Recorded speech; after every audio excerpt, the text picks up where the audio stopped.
Pode ficar à vontade, Lucas. Na hora que você já quiser começar, se você puder falar um pouquinho aí do seu projeto. Ok. Depois já pode começar. Que basicamente eu tô aqui, como a Ana já tinha dito, eu tô no doutoramento aqui em Portugal, no doutorado. Tô no meu terceiro ano, terminando o terceiro ano. Eu fiz meu mestrado aqui também na Faculdade de Porto, da Universidade do Porto. Já estou aqui tem uns 5 anos. E eu trabalho basicamente com acelerometria, que é a utilização de acelerômetros, né, para monitorização da atividade física diária. E eu trabalho principalmente com isso, desenvolvendo modelos para predição de variáveis de carga mecânica, por exemplo, força de reação do solo.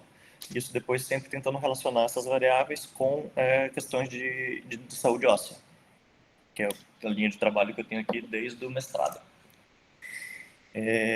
Como isso é uma área que envolve já uma parte razoavelmente avançada de estatística, eu tive que começar aprendendo cada vez mais nessa área e fui virando também o solucionador de problemas aqui do pessoal quando tem alguma coisa um pouco mais complicada para fazer. E é isso, vou compartilhar um pouco da minha experiência aqui hoje. Deixa eu começar aqui para deixar compartilhar a tela. Não sei se já estão vendo já. Já. Opa, não tá. Voltar para o começo. Então, por conta disso, o tema é relacionado à estatística. Vai ser uma introdução, digamos assim, sobre análise de dados longitudinais utilizando os modelos lineares mistos, ou Linear Mixed Models, como é o termo em inglês. Vou procurar ser breve, eu sei que isso é um tema que não é dos mais apelativos, então acho que nas próximas 4 horas, mais ou menos, eu devo conseguir falar mais ou menos o básico. Tudo certo para vocês? Brincadeira. Ser um pouquinho mais rápido. Umas 3 horas e meia. Certo. Tá certo? Então, primeiro de tudo, vamos dividir essa pequena apresentação de hoje. Primeiro, tentar definir quais são as características principais dos estudos longitudinais. Depois, uma breve passada de pano para ver quais são o método utilizado usualmente para analisar esse tipo de dados. E depois mostrar como que seria a utilização dos modelos mistos para análise dos dados longitudinais. Antes de mais nada também, gostaria de dizer que a parte, digamos assim, prática das análises que eu vou mostrar aqui será feita no software R, mas se você não usa, se você não conhece, prefere utilizar o que você sempre utiliza, ou seja, o SPSS ou qualquer um outro, a parte teórica toda, claro que vai ser a mesma. Mas essa análise em específico é bem tranquila de se fazer no R. Eu vou deixar também no fim alguns links, eu vou disponibilizar essa apresentação também, então no fim vão ter alguns links que vocês vão poder ver, quem tiver mais interesse de saber uma introdução assim para utilizar esse software, que eu acho que no começo pode ser um pouco difícil de se pegar o jeito dele, mas a médio e longo prazo isso vai facilitar bastante a vida de vocês. Então, primeiro de tudo, o que seria um estudo longitudinal? A principal característica dele é de que teríamos observações repetidas de uma mesma variável ao longo do tempo. Especificamente nesse caso, eu vou falar de estudos que têm mais do que 2 observações, ou seja, 3 ou mais momentos de avaliação, 3, 4, 5, etc.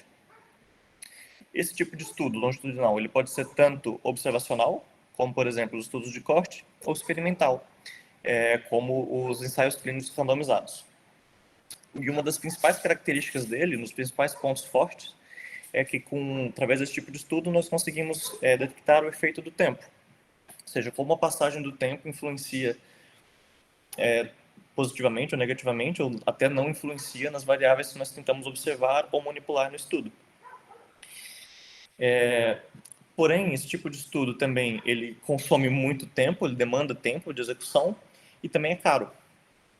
Seria uma das desvantagens dele. Outra das grandes desvantagens é que, ao longo do tempo, ocorre dados missing data, que é dados em falta. Por exemplo, o sujeito, estamos planejadas quatro visitas ao laboratório. O sujeito vem na primeira, vem na segunda, não vem na terceira, vem na quarta, não vem na quinta. Ou seja, das 5 planejadas, só temos 3 pontos de dados desse sujeito. E isso, quanto maior for o follow-up, tendência é ser mais prejudicial ainda, porque é mais difícil os sujeitos irem a tantas visitas no laboratório. Então, para analisar esse tipo de dados, nós não podemos utilizar essas abordagens como ANOVA ou ANCOVA, isso porque temos a correlação nos resíduos desse modelo, ou seja, como os dados, temos dados repetidos do mesmo sujeito, os dados de um sujeito estão mais correlacionados entre si do que dados de sujeitos diferentes, e isso viola um dos pressupostos desses testes. Portanto, eles não produzem resultados válidos. Portanto, normalmente, a abordagem mais utilizada para isso são a ANOVA de medidas repetidas, que é um tipo ligeiramente diferente da ANOVA, que é capaz de lidar com esse tipo de dados. Vou mostrar aqui um dado de exemplo que eu vou utilizar aqui ao longo da apresentação, que é especificamente sobre a massa magra em pacientes que foram submetidos à cirurgia bariátrica. Esse dado faz parte de um projeto que eu trabalhei, que inclusive o meu colega, o Diógenes, fez uma apresentação para vocês, acho que há algumas semanas. E o nosso principal objetivo com essa variável, nesse conjunto de dados nosso, era de saber se o exercício era capaz de atenuar as perdas de massa magra que os sujeitos experienciavam após a cirurgia bariátrica. Portanto, aqui está um pequeno exemplo da base de dados. Numa coluna nós temos o sujeito 1, 2, 3, 4, etc. Que o grupo ao que os sujeitos pertencem, se é o grupo de exercício ou CG aqui, que é o grupo de controle. E aqui nós temos a variável da massa magra nos 4 momentos de avaliação que nós tínhamos, que era o primeiro momento antes da cirurgia, segundo, 1 mês após, 6 meses e 1 ano após a cirurgia. E aqui são os valores de massa magra. Que podem verificar, esse NA é um dado que já temos em falta, ou seja, o sujeito 1, ele não pôde vir no 4º momento de avaliação, então para esse sujeito nós temos dados só do primeiro, do segundo e do terceiro momento. Porém, para a ANOVA de medidas repetidas, nós não podemos ter nenhum dado em falta. Ou seja, das 3 observações que nós temos desse sujeito, todas vão embora, porque eu não posso ter nenhum momento em falta. Ou seja, já é uma desvantagem desse tipo de abordagem. Isso faz com que diminua o nosso N, diminuindo, então, o poder da estatística que nós vamos fazer posteriormente. Outro detalhe também é que a apresentação dos dados ele tem que estar no formato chamado de formato longo. Ou seja, aqui o que eu tenho cada momento está em uma coluna diferente, mas eu vou ter que ter todos os momentos de uma coluna só. Por exemplo, assim, uma variável aqui do sujeito. Então, no caso, eu vou ter o sujeito número 2 vai estar repetido aqui 4 vezes, grupo de exercício, e o tempo. Tempo 1, tempo 2, tempo 3, tempo 4. Uma linha para cada momento de avaliação. E aqui a variável da massa magra, dizendo o valor dele de massa magra para cada um destes 4 momentos, e assim sucessivamente. Ou seja, em vez de ter 4 momentos, ou 4 colunas de massa magra, uma para cada momento, eu vou ter apenas uma só, e uma outra coluna que discrimina a que momento esse dado se refere. Nesse tipo de abordagem que nós obtivemos aqui, foram um N de 49 sujeitos, aí incluindo os 2 grupos. Também, para fazer a ANOVA de medidas repetidas, nós temos que especificar qual é o nosso outcome, temos que saber também qual é a nossa variável que define o que é o entre sujeitos, digamos assim, e também o intra-sujeitos, e quais são eventuais covariáveis. Que no nosso caso, por exemplo, o outcome seria a massa magra, a variável de massa magra, a variável que distingue entre os sujeitos. Aqui, está ao contrário isso, já tem um errinho. A variável que distingue entre os sujeitos é o grupo, e a variável que tem repetida entre cada um dos sujeitos é o tempo. Ou seja, os sujeitos diferentes estão separados por grupo, e o mesmo sujeito está separado pelos momentos do tempo. E a covariável aqui que nós vamos utilizar neste caso seria uma covariável simples, que é os valores de baseline da massa magra, para ajustar para qualquer diferença que esses sujeitos podem ter já a princípio.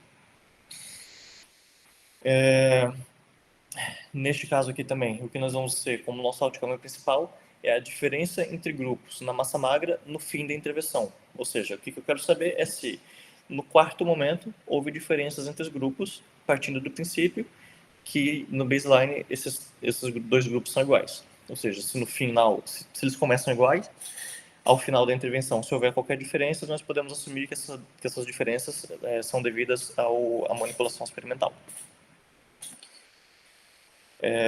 Para isso, nós precisaríamos utilizar as comparações pairwise, que são os testes pós-Hoff. Especificamente, o que eu queria ver aqui é a comparação do tempo 4 do grupo de exercício com o tempo 4 do grupo de controle, que é o contraste que nós temos aqui. E aqui nós temos a diferença de médias estimadas, mas o que podemos ver aqui também é que o valor de P foi 0,1, ou seja, ao utilizar essa abordagem da nova de medidas repetidas aqui, nós vimos que não houve diferenças significativas ao fim da intervenção na atenuação da massa magra entre os dois grupos. Ou seja, nossa conclusão aqui seria de que o exercício não é capaz de atenuar a perda de massa magra após a cirurgia bariátrica. Porém, nós podemos testar isso de uma outra abordagem, que é através da utilização dos modelos mistos. Primeiro de tudo, os modelos mistos são uma expansão do modelo linear geral, que tem nessa fórmula aqui, não precisam se assustar com isso, mas essa fórmula aqui é a fórmula geral de qualquer um desse tipo de modelo, seja regressão linear, um teste T, ANOVA, ANCOVA, todos esses tipos de modelos são variações dessa mesma fórmula que está aqui em cima. Que nós temos, usualmente, uma variável de interseção e aqui coeficientes associados a cada uma das nossas variáveis preditoras, se for numa regressão linear, por exemplo, ou os nossos fatores na ANOVA, ANCOVA ou no teste T. Porém, nesse tipo de modelo básico, inclui somente os efeitos fixos, depois eu vou dizer direitinho o que são esses efeitos fixos. Mas nós também, através dos modelos mistos, podemos incluir os efeitos chamados aleatórios. Inclusive, o nome misto, nesses modelos mistos, é a junção de um modelo só dos efeitos fixos com efeitos aleatórios. Mas o que são esses efeitos? Primeiro, os efeitos fixos são as variáveis que nós esperamos que vão ter algum efeito na variável dependente. Ou seja, nesse caso do exemplo que eu estou a dar, a nossa variável dependente é a massa magra e a variável que eu espero que tenha um efeito na massa magra é tanto o grupo quanto o tempo. Ou seja, as variáveis que entraram na nova de medidas repetidas são chamados de efeitos fixos. Já os efeitos aleatórios são fatores que agrupam esses sujeitos e que nós estamos tentando controlar para esses fatores. Lembrando que, então, só podem ser variáveis categóricas e aqui o fator que controla os sujeitos é o próprio sujeito. Ou seja, nós temos uma variável que identifica cada um dos sujeitos, agrupando duas ou mais momentos de avaliação em um sujeito só. Isso vai ficar um pouquinho mais claro quando eu for mostrar na parte mais à frente da análise. Mas, como uma regra geral, essas variáveis de efeitos aleatórios, elas têm que ter pelo menos 5 níveis. No nosso caso aqui, sujeito, nós temos muito mais do que 5 sujeitos, ou seja, cada um sujeito é um nível dessa variável categórica, ou seja, podemos utilizar o sujeito como efeito aleatório nesse tipo de análise. Porém, esses efeitos aleatórios podem ser tanto a interseção aleatória, ou seja, onde a reta encontra com esse eixo aqui pode variar, mas aqui, neste caso, a inclinação da reta é a mesma. Ou seja, neste exemplo daqui, o que pode acontecer? É que a relação entre as variáveis dependente e independente se mantém a mesma para todos os sujeitos, mas alguns sujeitos começam com um pouco mais de massa magra, outros sujeitos começam com um pouco de menos de massa magra, e esse tipo de modelo vai, então, poder ajustar para esses níveis diferentes de massa magra inicial dos sujeitos. Nós também podemos ter o random slope, que seria aqui a interseção aleatória, ou seja, todos os sujeitos vão iniciar no mesmo ponto, mas porém a relação entre as variáveis dependente e dependente entre eles vai mudar, ou seja, alguns sujeitos aqui são mais responsivos, enquanto outros sujeitos são menos responsivos ao tratamento. Nós podemos modificar isso também. E podemos ter a junção dos dois modelos, sujeitos que partem de pontos diferentes e que têm respostas diferentes ao tratamento. Porém, isso tudo é complicação demais. Normalmente, nós precisamos apenas da interseção aleatória, que é um tipo de modelo misto mais simples que tem. E isso já é capaz de gerar uma grande diferença em relação à abordagem anterior, da nova de medidas repetidas. E o que acontece aqui é que apenas a componente da interseção é modificada com a incorporação dessa termo aqui, que inclui a variação aleatória na interseção. E no nosso caso, a interseção vai variar para cada sujeito. Ou seja, se voltarmos aqui nesse gráfico, é o que eu tinha dito. É como se cada uma dessas linhas fosse relativa a um sujeito e cada um dos sujeitos tivesse começando de pontos diferentes.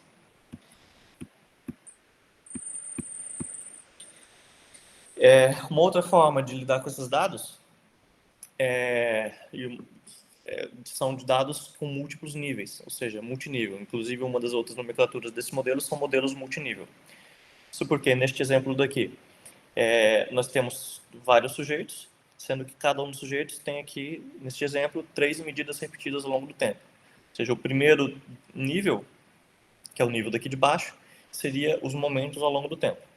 O segundo nível, que agrupa estes aqui, é o sujeito. Ou seja, essas 3 medidas ao longo do tempo são relativas a esse sujeito. Essas 3 medidas ao longo do tempo, sujeito 2. Essas 3 medidas, sujeito 3. E essas outras 3 é o sujeito 4. E podemos ter também um terceiro nível ou mais níveis ainda. Aqui, neste caso, seria um exemplo de um estudo multicêntrico, entre que alguns sujeitos foram avaliados em um centro de investigação, ou no hospital, por exemplo, e outros sujeitos avaliados em outro centro. Aqui, esse tipo de modelagem, o que ela permite? O que é mais provável? Que os dados de um mesmo sujeito sejam mais parecidos entre si do que os dados de um sujeito com outro. Além do que, também poderemos ter uma tendência de sujeitos avaliados no mesmo centro terem mais correlação entre si do que sujeitos avaliados em centros diferentes. Ou seja, esse modelo vai levar esse tipo de hierarquia nos dados em consideração e vai conseguir dar estimativas mais adequadas e mais precisas para o nosso tipo de dado. Para fazer esse tipo de análise utilizando o R, nós vamos precisar do quê?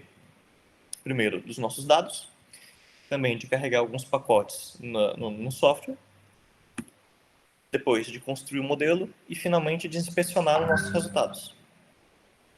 O que vai acontecer? Aqui, os dados são os dados que eu já tinha mostrado anteriormente.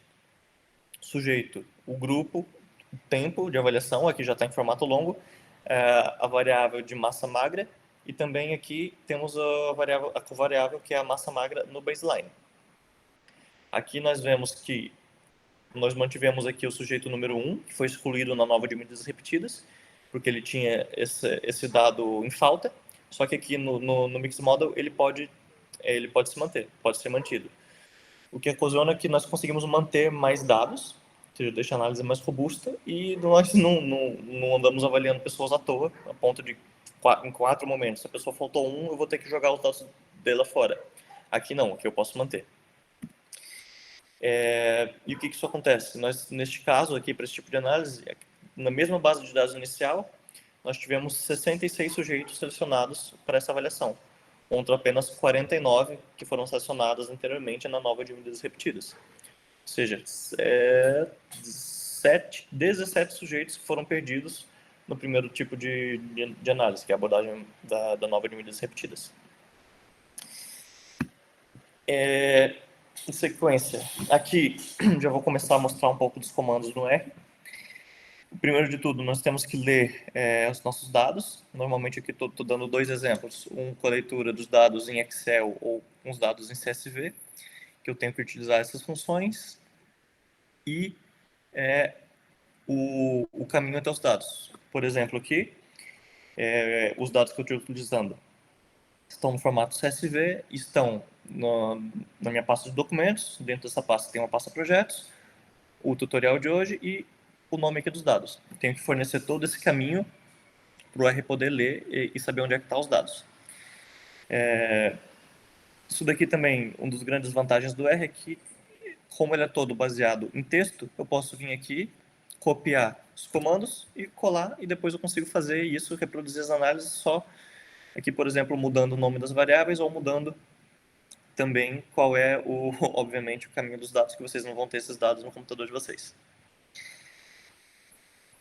Além disso, o R ele já vem com algumas coisas instaladas, mas a grande vantagem dele é que ele é expansível através de vários pacotes que fornecem algumas abordagens mais avançadas ou específicas para alguma determinada área. Aqui nós vamos primeiro ter que instalar alguns pacotes. Esses 4 daqui seriam os principais para fazer essa análise. O primeiro deles é o Tidyverse, que é um pacote que tem funções para manipulação de dados e também para gerar gráficos. Também esse Read Excel, que para ler dados de formato Excel. Também o LMR Test, que é é o pacote que nós vamos utilizar para criar esses nossos modelos mistos. E o último, o AMMins, que vai calcular as médias marginais estimadas. A primeira vez que nós precisamos copiar isso daqui, colar na nossa seção e vai instalar cada um desses pacotes, e depois nós temos que carregar eles através deste outro comando. Isso aqui eu só estou dando esse exemplo para quem depois quiser utilizar essa análise no R, fica mais fácil de fazer. Deixa eu ver. Oh, ok.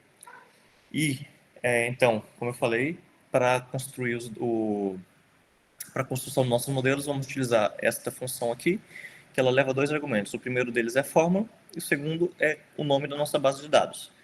Em que essa fórmula eu vou escrever dessa maneira aqui. Primeiro, vou dizer o nome da variável do outcome, o acentozinho til, depois a variável que um dos efeitos fixos, outro efeito fixo, uma eventual covariável, e essa parte daqui é que identifica o nosso random intercept, ou seja, essa barra reta no teclado, e depois o nome da variável que vamos deixar ela aleatória na nossa interseção. O data aqui seria o nome do nosso dataset, que no meu caso aqui é apenas a letra D. Então, o que nós vamos fazer aqui? O outcome é a massa magra, os efeitos fixos estão sendo o grupo e o tempo, e a massa magra como covariável, e o random intercept, o sujeito. Ou seja, eu vou testar o grupo, o tempo, a interação entre esses dois, que é o que esse asterisco aqui simboliza, e ajustados para a massa magra, no baseline.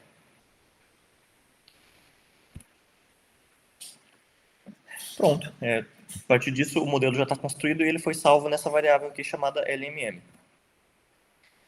Depois, o que nós vamos ter de resultados? Vamos utilizar essa outra função, que é a nova, para saber os resultados dos efeitos fixos. Aqui, substituindo os valores LMM, que é o nosso modelo, eu vou querer o tipo 3 de soma dos quadrados, o teste F, não se preocupe com isso. É só copiar, colar lá e vão já obter isso de acordo com o modelo que foi especificado.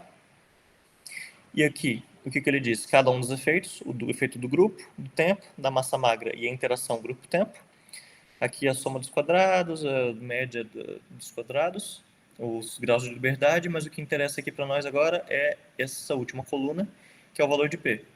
Ou seja, aqui o modelo viu que o efeito teve efeito significativo do tempo, teve um efeito significativo da massa magra, esses asteriscos aqui indicam isso, mas não tivemos um efeito significativo nem na interação, nem no grupo. Se nós estivéssemos querendo, como um outcome principal, ver se houve um efeito significativo na interação grupo-tempo, aqui já poderíamos dizer que não. Mas como foi dito lá no início, neste exemplo aqui, o outcome principal seria ver se existem diferenças entre os dois grupos no último momento. Então, para isso, eu não vou parar aqui. Vamos fazer o último passo, que é calcular as médias estimadas e depois fazer os testes post-hoc. Para as médias estimadas, essa função mmins e o nome do modelo e qual é a fórmula que eu quero. E a fórmula aqui é somente o til e o fator. Ou seja, LMM, que é o nome do modelo que foi definido anteriormente, e o fator que eu quero é a interação grupo-tempo. Por que a interação? Porque a interação aqui ela vai me dar o valor separado, estimado do grupo exercício no momento 1, grupo controle no momento 1, grupo exercício no momento 2, vai dar todos os pontos de dado que eu preciso para depois fazer essas comparações entre eles. Aqui nós temos a identificação do grupo, do tempo, da média de massa magra destes sujeitos ao longo do tempo. Ou seja, podemos ver que eles começam com uma massa magra muito semelhante aqui no primeiro momento, tanto o grupo de exercício quanto o grupo controle. E que essa massa magra vai diminuindo de 53 por volta de 47, depois o grupo de exercício mantém nos 45, enquanto o grupo de controle vai para 44, e que eles caem ainda um pouco mais. E o que eu quero saber aqui é se este grupo exercício e o grupo controle são diferentes no quarto momento. E para isso, eu uso essa função pairs, que vai fazer a comparação entre os pares dos momentos aqui. Ou seja, ele vai dar a diferença de médias do grupo exercício no momento 1, menos o grupo controle no momento 1, grupo exercício no momento 1, grupo controle no momento 2, ele vai fazer todas as combinações possíveis, que aqui no caso seriam 28 combinações. Mas ó, que nós estamos interessados é apenas essa última daqui, que é o que eu já tinha dito anteriormente, que é grupo exercício no momento 4, grupo controle no momento 4. A diferença de médias aqui foi de 1,4. Ou seja, o grupo de exercício teve 1,4 quilos a mais de massa muscular no fim da intervenção do que o grupo de controle. E aqui na última coluna nós temos o valor de P, ou seja, 0,04. Nós podemos concluir que aqui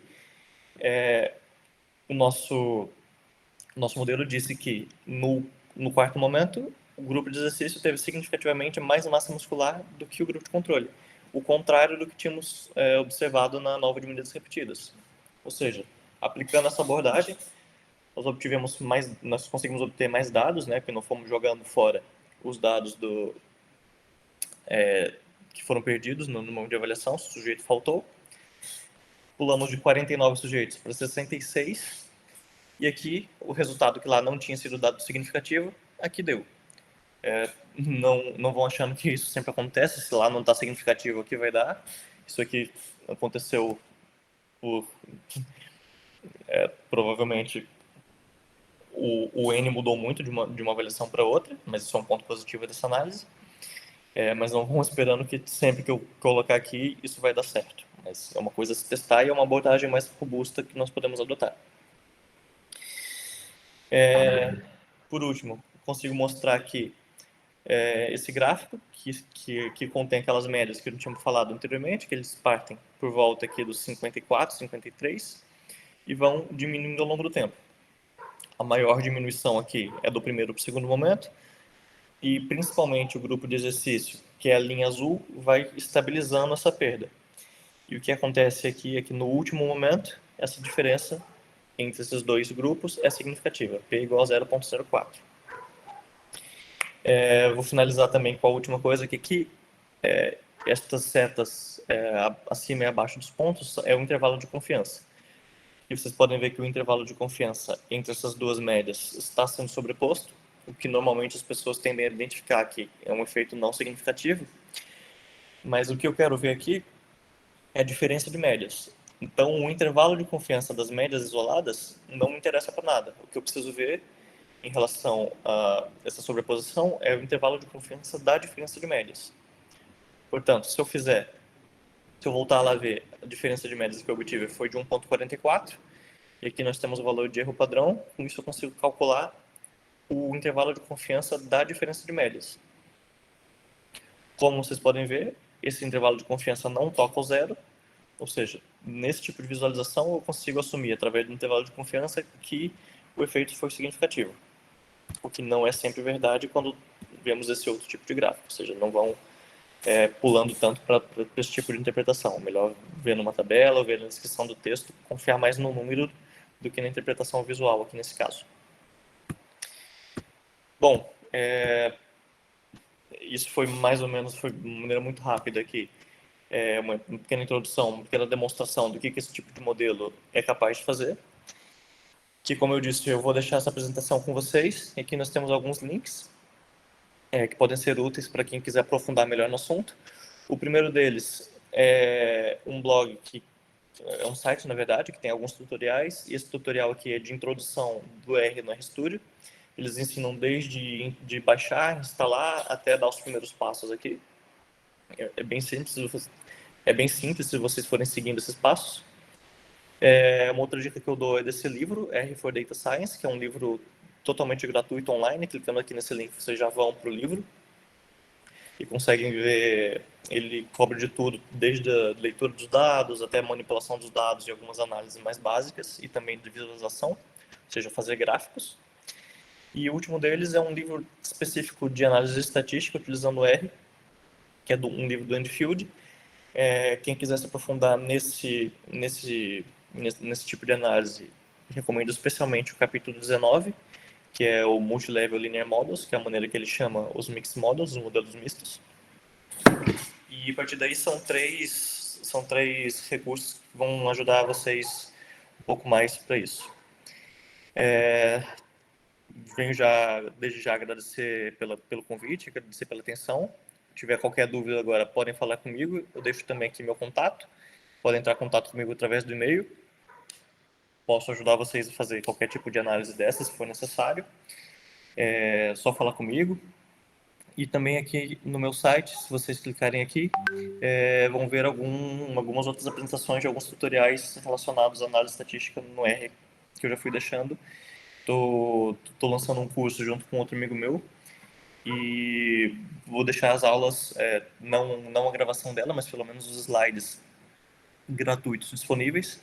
E quem tiver interesse também no futuro do curso, é só mandar um e-mail aqui para o meu e-mail dizendo que está com esse interesse, que quando for abrir novas turmas, vamos estar convidados com certeza, tá bem? E é isso. Deixa eu voltar.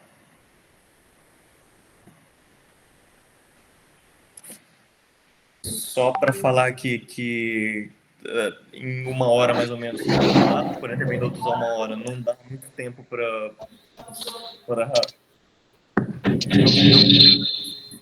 mais complicadas, esse tipo de análise. Foi só uma demonstração aqui do que essa análise pode fazer e de uma outra abordagem que vocês podem seguir. E como eu falei, estou aberto a qualquer dúvida, aberto a qualquer pedido de ajuda, se precisarem, hoje, amanhã, no futuro, só dá um toque, que eu estou aqui para ajudar, tá bem? Então é isso. Dúvidas, questões, confusões, podem falar.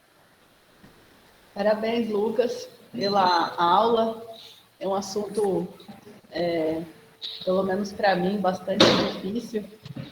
E você trouxe com bastante clareza, deixando ele simples. Muito obrigada. Nada. Eu queria fazer uma pergunta. Um modelo misto é mais para comparar, é mais utilizado em estudos longitudinais. Não necessariamente. Aqui eu dei a aplicação dele, que é uma aplicação interessante para análise desse tipo de estudo. Então, não esse tipo de modelo misto, ele não é exclusivo para análise de estudos longitudinais. Eu quis mostrar ele com essa aplicação aqui, que eu acho que é uma aplicação interessante, que é um pouco diferente do que normalmente se utiliza, e ele traz algumas vantagens, como essa que eu falei da questão de não jogar fora os sujeitos que não têm os momentos completos de avaliação, permite ter um N maior, dá mais robustez à avaliação, mas pode-se utilizar ele para esse fim, e podemos construir também modelos de predição através disso, em estudos observacionais transversais. Por exemplo, na minha dissertação do mestrado, também aqui no doutoramento, para o desenvolvimento dos modelos que eu venho criando de predição de carga mecânica, é um estudo transversal, ou seja, os sujeitos vêm uma vez no laboratório, eles, por exemplo, no estudo, eles caminharam e correram na esteira com os acelerômetros e a plataforma de força em diferentes velocidades e foram embora para casa. E através desses dados é que vários sujeitos fizeram isso e eu tive que construir esses modelos. E como é que os modelos mistos entram aí? Eu tenho, mesmo sendo um dado transversal, eu obtive medidas repetidas. seja, o sujeito correu andou na velocidade de 2, 3, 4, 5, 6, 7, 8, 9, 10, etc. km por hora. E cada variável do mesmo sujeito nessas velocidades diferentes são mais similares entre si, porque é o padrão de caminhada de um sujeito, padrão de corrida de um sujeito, do que sujeitos diferentes. Ou seja, eu consigo agrupar esses sujeitos nessas medidas repetidas, mesmo num estudo, digamos, transversal. O outro exemplo também, se eu faço um estudo transversal, que, por exemplo, eu faço avaliação de crianças numa escola, e nessa escola eu avalio crianças de uma sala, crianças de outra sala, e eu agrupo, através do modelo misto, as crianças em relação às salas que não pertencem. Provavelmente, as crianças convivem mais, devem ter mais semelhanças entre si do que crianças de turmas diferentes aqui. Ou seja, não é somente nos estudos longitudinais, mas é uma das grandes aplicações desse modelo, que é bastante versátil. Perfeito. Muito obrigada, Lucas, pela explicação. Nada. Alguém gostaria de fazer alguma pergunta? Ô, Ana, eu gostaria. Pode falar, Pedro. Obrigado, Lucas, pela apresentação. Muito interessante, muito clara, direta. A gente sempre tem dúvidas, né? Vai analisar longitudinalmente os dados de qual análise usar. E você deixou bem claro aí os pontos fortes dessa possibilidade. Uma outra coisa que eu gostaria de esclarecer é com relação à inclusão de mais covariáveis, né? Aquelas chamadas confundidoras. Por exemplo, vamos falar nesse estudo aí do Diógenes, se tivesse analisado a quantidade de proteína que esses sujeitos comiam, né? Se teria como incluir em cada um dos 4 momentos se essa covariável influenciaria ou não no antes e depois das respostas da conservação, né, da massa magra. Haveria possibilidade de incluir, além da massa magra inicial, essa outra covariável? Obrigado pela questão, Pedro. Sim, teria possibilidade. Aqui eu tentei deixar o exemplo o mais simples possível, só que já com a inclusão de uma covariável, para ver como é que funciona no modelo. Mas, na verdade, esses dados eles já foram utilizados como dados secundários de um artigo nosso, e não foi assim que foi feita a análise, foi exatamente isso, só que com mais covariáveis. O que nós incluímos foi um desenho de um ensaio clínico, foram todas as variáveis que foram utilizadas na randomização dos sujeitos. Ou seja, IMC deles inicial, se eles eram fumantes ou não, se consumiam, faziam uso de medicação de azídicos, diuréticos, e várias outras variáveis.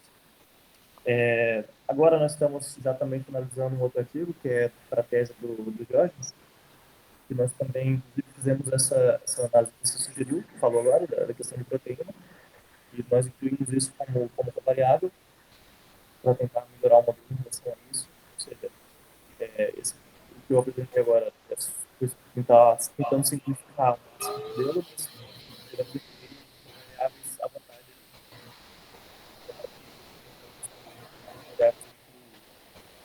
Eu perco o grau de liberdade do modelo. Isso eu penalizo o quanto de variância que ele explica, ou seja, o R quadrado dele tende a descer, o R quadrado ajustado tende a descer, quanto mais variáveis eu adiciono. Então, as variáveis que eu tenho, a variável que eu tenho que adicionar ao modelo, elas têm que ter um forte sentido teórico, não é só sair jogando tudo que eu comentei, que se melhora de um lado, piorar no outro. Então, falando que sair atirando a toa. Legal. E obrigado pela resposta. E ali nesse modelo que você mostrou, especificamente sobre o nível de massa magra inicial, mostrou que teve, né, uma significância. O que isso significa ali naquele resultado, só para entender melhor? Posso voltar aqui rapidinho? Estão a ver aqui de novo? Sim. Sim. Sim. Voltar para lá então. Então, aqui nessa parte do aqui nessa parte dos efeitos fixos, tem visto, né, que o massa magra tinha dado a massa magra do baseline tinha dado significativo do modelo, e vou trazer aqui o gráfico de novo. Está vendo que o ponto dos dois grupos, né, no baseline, que aqui, ele está um pouquinho diferente um do outro, né, não está exatamente partindo do mesmo ponto. Aham. Isso porque, mesmo com o ajuste que nós incluímos, não conseguiu deixar iguais. Se eu não tivesse aplicado esse ajuste, os grupos estariam mais afastados aqui no início. Ou seja, para essa variável em específico, do baseline, eles já eram diferentes entre si. Se eu não tivesse incluído essa variável, nesse caso específico, como era desse tipo, eu não poderia incluir essas diferenças ao fim do nosso tratamento experimental, são devido ao tratamento. Porque se o sujeito eram diferentes da família, essa diferença pode ser só notada, como estava notado a diferença deles, que eles foram valorizados aleatoriamente. E mesmo essa valorização, Não. ou seja, neste caso, eu precisei corrigir essas diferenças iniciais para eles partirem de pontos iguais e qualquer desvio que eles tiverem entre si, então, devido à qualidade, não a funções aleatórias ou algum erro da variável certo? Certo.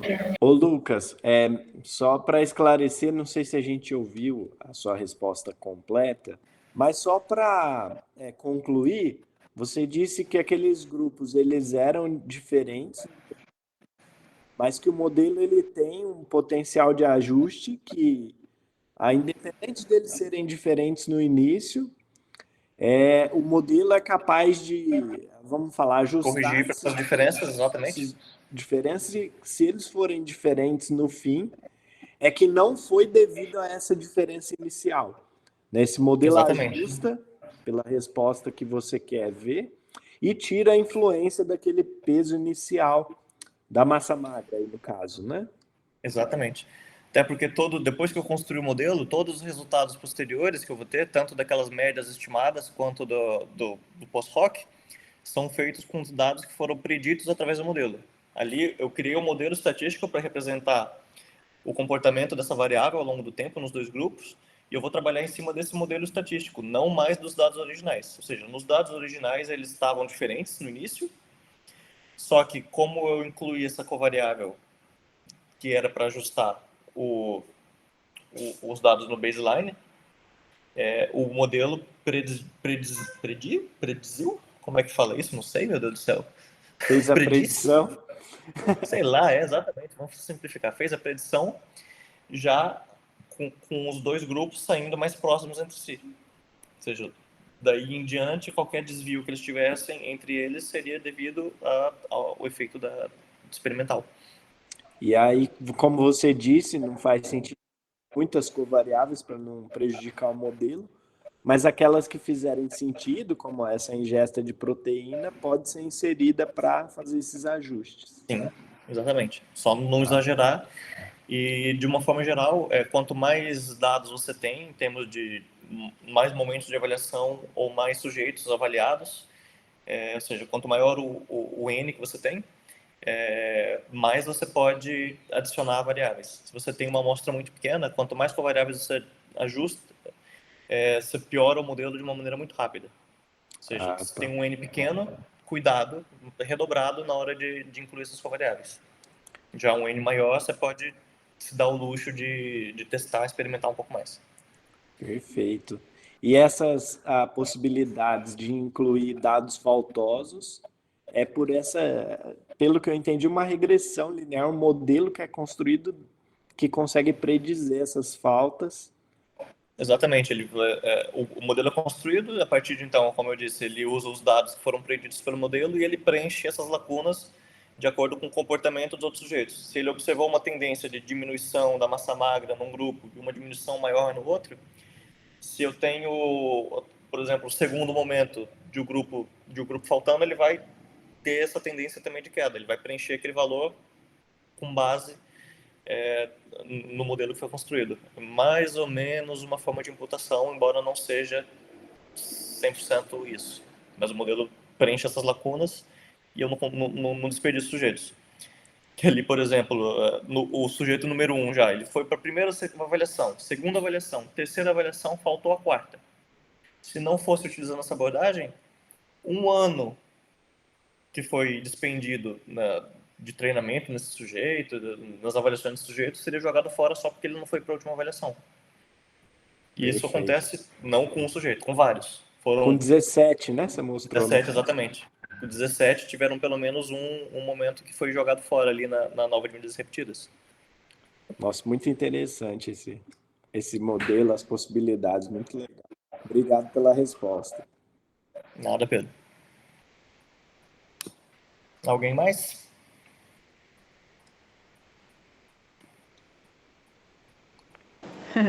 Obrigada, Lucas, por esclarecer. O Márcio quer fazer uma pergunta. Pode falar, Márcio. Ô Lucas, obrigado. Tá dando para ouvir, né? Tá. Tá. Obrigado pela apresentação, tá? Dá pra gente aprender um pouquinho mais, né, sobre essa técnica. Eu gostaria de perguntar para você se você já ouviu falar, se você trabalha com as equações estimativas generalizadas, os GES. Pelo que eu li pouco ainda, eu pretendo utilizar ela parece ser similar a essa análise que você mostrou para a gente. Você conhece ela? Consegue distinguir o porquê usaria uma e porquê usaria outra? Obrigado. Pode repetir de novo o nome, só que eu perdi? Qual é o tipo de modelo que você disse? Chama equações de estimativas generalizadas, ou generalized estimations of equations, alguma coisa assim. Você já ouviu falar? Equações de estimativas generalizadas, GEE. Talvez não com esse nome, mas se for isso, é o Generalized Linear Model, é um modelo linear generalizado. GLM. Pode ser isso, talvez. Vou responder assumindo que seja. Ô Lucas, talvez seja a Oi. mesma coisa, só que, assim, é que eu vi em outros artigos, sabe? Mas você pode falar sobre essas generais, como que você falou? Generalized Linear Model, ou seja, o modelo linear generalizado. Tá. O que acontece é que esse tipo de modelo é muito parecido com esse que eu apresentei, que é o modelo linear geral. Eles só mudaram o finzinho da palavra para querer se referir a outro tipo de modelos. Mas ele normalmente é com dados que não têm distribuição normal. Seja porque a variável outcome é categórica, por exemplo, uma regressão logística se encaixaria nesse tipo de modelo. Uma regressão de Poisson, que é com dados de count, ou seja, quantas vezes tal evento ocorreu, e trabalho com esse tipo de modelo. Não sei se é esse o seu caso, se sua variável outcome, digamos, é categórica. Um exemplo disso seria um trabalho que a gente já desenvolveu, que foi com... nós queríamos predizer o odds ratio, a razão de prevalência de diabetes, com vários outros fatores, ou seja, a variável outcome nossa era diabetes, sim ou não, uma variável categórica. Para isso, o modelo linear geral não serve, eu tenho que aplicar o generalizado. Não sei se é o caso.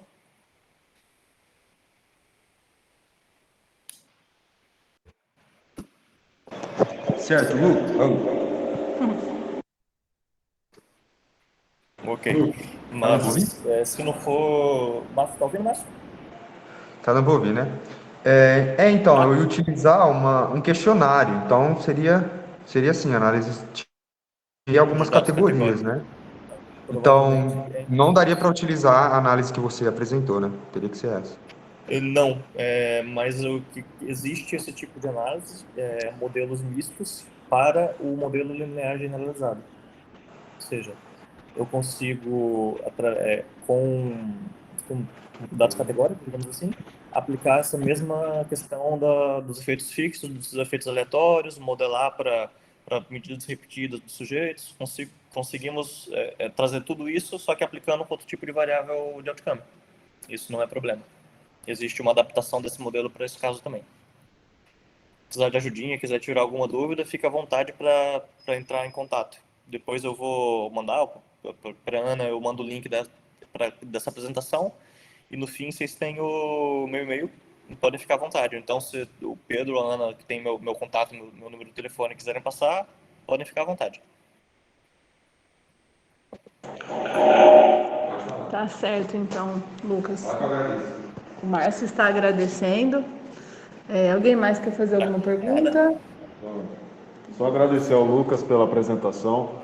Acho que o principal desafio para a gente é aprender a mexer no R, que é um software ainda muito desconhecido, mas depois que nós conseguirmos ajustar, a gente pede socorro para você de novo. Mas muito boa sua apresentação. Obrigado. Obrigado. Leonardo, né? É o Léo mesmo. Léo? Então, ele é um pouquinho difícil, sim, no começo, mas assim que se pega, eu acho que vale o investimento, vale o esforço de procurar aprender. E uma das grandes vantagens dele, que eu até mencionei um pouquinho no começo, é a questão de que ele é todo baseado em texto. Então, tem a grande ferramenta do computador, que é o Ctrl+C, Ctrl+V. Eu pego de alguém, copio, colo no meu, mudo o nome de uma variável, mudo de outra, e já está pronto para rodar. Ou então, fiz isso com um artigo, tem um outro que é semelhante, mudo o nome, mudo o caminho da base de dados e está feito, num instante.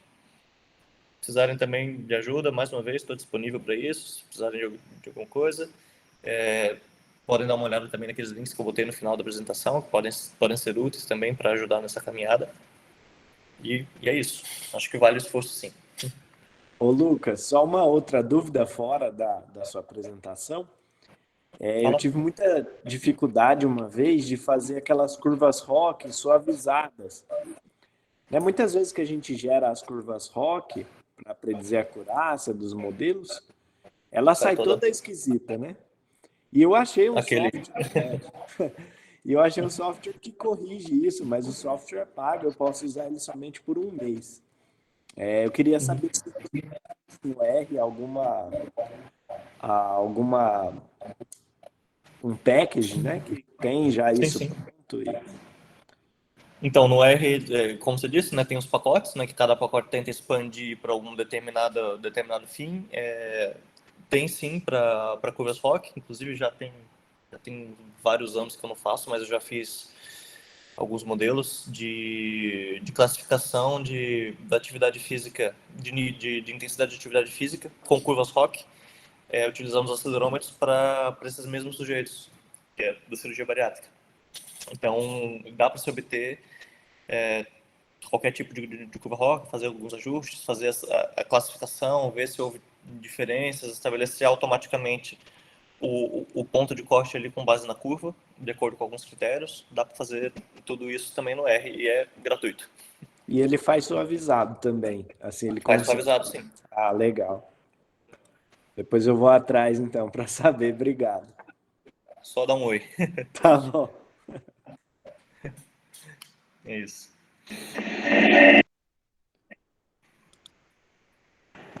Giovanni, Gabriel, querem fazer alguma pergunta?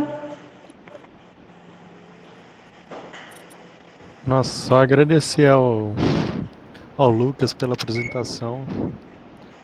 É uma oportunidade, né, para nós conhecermos mais uma ferramenta. Obrigado.